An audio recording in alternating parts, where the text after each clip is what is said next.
ಸಪ್ತಾಶ್ವ ಟಿವಿಗೆ ಸ್ವಾಗತ. ನಾನು ಶಾಮಿ ಶೆಟ್ಟಿ. ಇರಾನ್ ಇಸ್ರೇಲ್ ಯುದ್ಧದ ಪರಿಣಾಮಗಳು ನಿಧಾನವಾಗಿ ನಮ್ಮ ದಿನನಿತ್ಯದ ಬದುಕಿನ ಮೇಲೆ ಬೀಳುತ್ತಿವೆ. ಇತ್ತೀಚೆಗೆ ಇಂಡಿಯನ್ ಆಯಿಲ್ ಕಂಪನಿಯು ಪ್ರಕಟಣೆ ಹೊರಡಿಸಿದ್ದು, ಇಂಡಿಯನ್ ವಾಣಿಜ್ಯ ಎಲ್ಪಿಜಿ ಸಿಲಿಂಡರ್ಗಳ ಮೇಲಿನ ರಿಯಾಯಿತಿ ಸ್ಥಗಿತಗೊಳಿಸಲಾಗಿದೆ.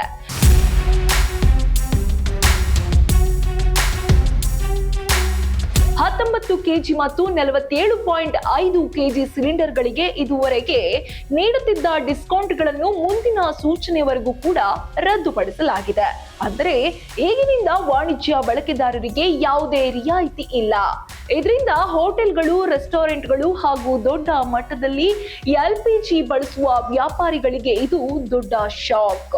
ಏಕೆಂದ್ರೆ ಎಲ್ಪಿಜಿ ಸಿಲಿಂಡರ್ಗಳ ಬೆಲೆ ಏರಿದರೆ ನೇರವಾಗಿ ಆಹಾರ ಪದಾರ್ಥಗಳ ದರ ಏರಿಕೆ ಸಾಧ್ಯತೆ ಇದೆ.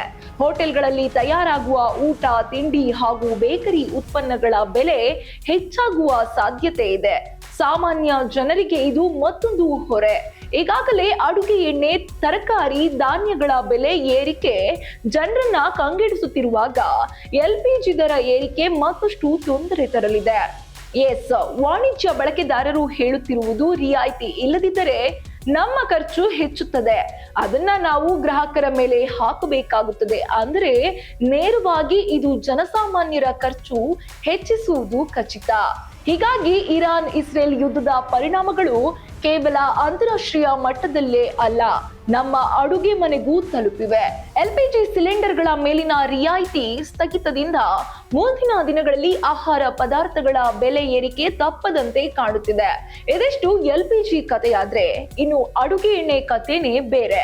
ಅದರ ಕಂಪ್ಲೀಟ್ ಡೀಟೇಲ್ಸ್ ಇಲ್ಲಿದೆ ನೋಡಿ. ಈಗಾಗಲೇ ಅಡುಗೆ ಎಣ್ಣೆ ಏರಿಕೆಯಾಗಿದೆ. ಮಾಲೀಕರು ಯುದ್ಧದ ನೆಪ ಹೇಳ್ತಾ ಲಾಭ ಮಾಡೋಕೆ ಹೊರಟ್ರ ಅನ್ನೋ ಪ್ರಶ್ನೆ ಮೂಡ್ತಿದೆ. ಇದಕ್ಕೆ ಕಾರಣನೂ ಹೇಳ್ತೀನಿ ನೋಡಿ. ಇತ್ತೀಚಿನ ದಿನಗಳಲ್ಲಿ ಅಡುಗೆ ಎಣ್ಣೆಯ ಬೆಲೆ ಏರಿಕೆ ಬಗ್ಗೆ ಎಲ್ಲೆಡೆ ಮಾತು ನಡೆಯುತ್ತಿದೆ.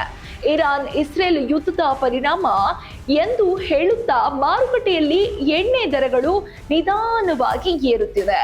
ಕಳೆದ ವಾರ ಗೋಲ್ಡ್ ವಿನ್ನರ್, ಸನ್ ಪ್ಯೂರ್, ಫಾರ್ಚೂನ್ ಎಲ್ಲ ಬ್ರ್ಯಾಂಡ್ಗಳ ಎಣ್ಣೆ 152 ರೂಪಾಯಿಯಿಂದ 161 ರೂಪಾಯಿಗಳಲ್ಲಿ ಸಿಗುತ್ತಿತ್ತು. ಆದ್ರೆ ಈ ವಾರ ಮಾತ್ರ 4 ರಿಂದ 5 ರೂಪಾಯಿ ಹೆಚ್ಚಾಗಿ 157 ರಿಂದ 165 ರೂಪಾಯಿಯವರೆಗೂ ಕೂಡ ಏರಿಕೆಯಾಗಿದೆ.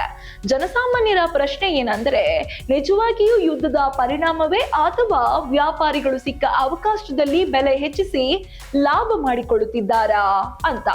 ಒಂದು ತಿಂಗಳಿಗೆ ಬೇಕಾದಷ್ಟು ಎಣ್ಣೆ ಸಂಗ್ರಹವಾಗಿದ್ದರೂ ಯುದ್ಧದ ಪರಿಣಾಮ ಎಂಬ ನೆಪದಲ್ಲಿ ದಿಢೀರ್ ಬೆಲೆ ಏರಿಕೆ ಮಾಡಿರುವ ಆರೋಪ ಕೇಳಿ ಬರುತ್ತಿದೆ.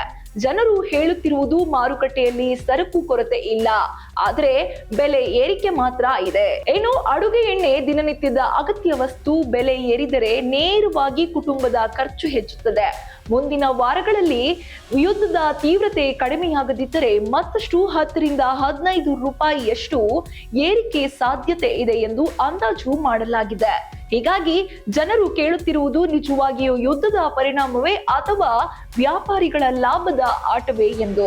ಒಟ್ಟಾರೆ ಯುದ್ಧ ಎಲ್ಲಿಯೇ ಆದ್ರೂ ಅದರ ಪರಿಣಾಮ ಎಲ್ಲ ದೇಶಗಳಿಗೂ ಹೊಡೆತ ಬೀಳೋದ್ರ ಜೊತೆಗೆ ಜನಸಾಮಾನ್ಯರ ಹೊರೆಯನ್ನು ಕೂಡ ಸಹ ಹೆಚ್ಚಿಸುತ್ತದೆ ಅನ್ನೋದಕ್ಕೆ ಇದೇ ಸಾಕ್ಷಿ. ಇದಾಗಿತ್ತು ಈ ಹೊತ್ತಿನ ವಿಶೇಷ. ಇನ್ನಷ್ಟು ಅಪ್ಡೇಟ್ಸ್ಗಾಗಿ ನೋಡ್ತಾ ಇರಿ ಸಪ್ತಾಶ್ವ ಟಿವಿ.